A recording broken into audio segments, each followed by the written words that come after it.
It all looked cool, but you know me, I got to take it to the next level. I haven't read this book, and I'm not going to. I'm not going to take the time. It's way too thick, way too many pages, way too many words, and not enough pictures. I'm going to glue all the pages together and make this a solid block, with the exception, I'm going to be able to open the cover, see, like this. Now I'm going to cut out inside here to put my reading glasses inside. And then have a lamp coming out the back.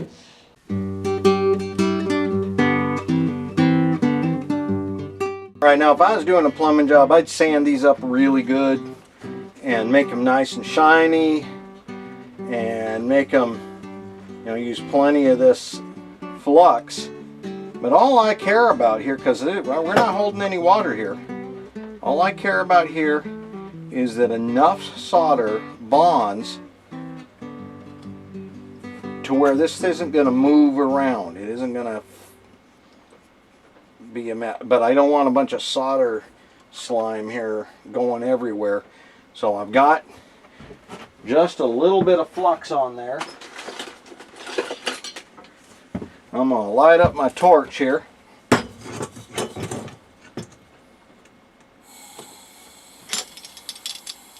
And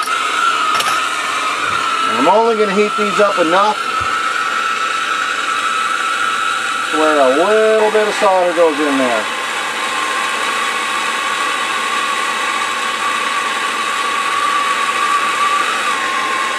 Just like that.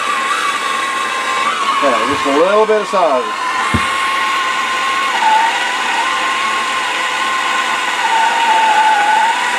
And watch it suck into the, see it suck down in there like that? Oh yeah. That's, if you were actually soldering and, you know, and making water pipe, you'd want to use a little more than that. But these aren't going to move. And that's key. Okay, now you can see what I did here. This end's really shiny. This is the one that's going to get glued into the book. And it's got to hold the glue, so it's got to be clean. But the rest of this, I like this little bit of patina and stuff. I just wiped off any slime, and you can see it's, you know, got solder and it's not moving anywhere, so this is going to work. So I'll just clean that part that goes in the book up on this one here. Take the rag and wipe it down good.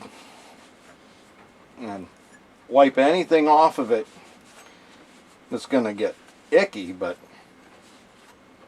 leave the patina, so to speak.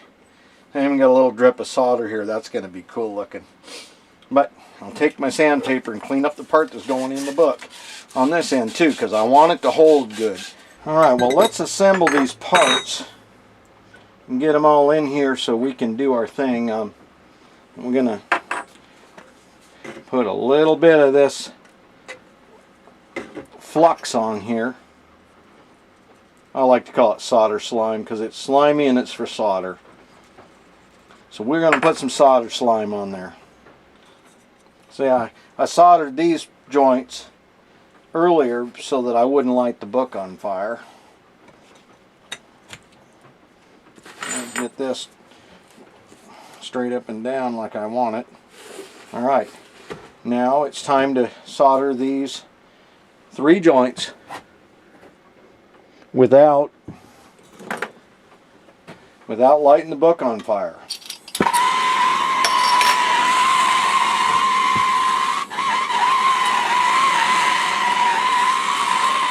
Now you always start as low as you can on the bottom joints because heat rises and that'll preheat this one, and you'll have less trouble when it comes to doing that last joint.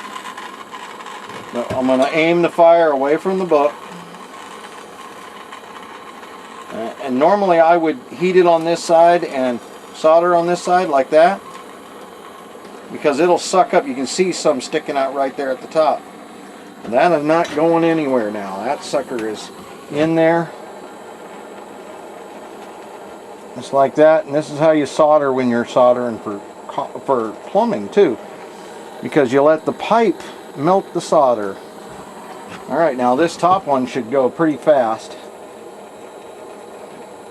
See, just like that, because it was already preheated. And I'm going to knock that extra little lump off of there.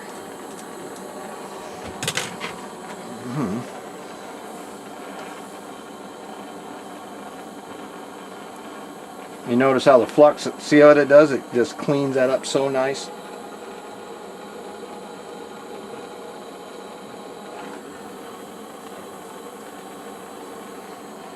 Anyway, we'll let that cool.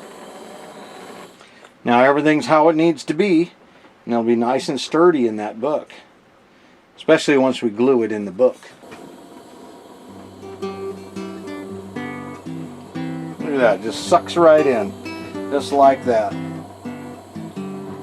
That, when it cools, is going to be just right. And if this is cooled down enough down here to pull it out of the book, I can go dunk it in the rain barrel.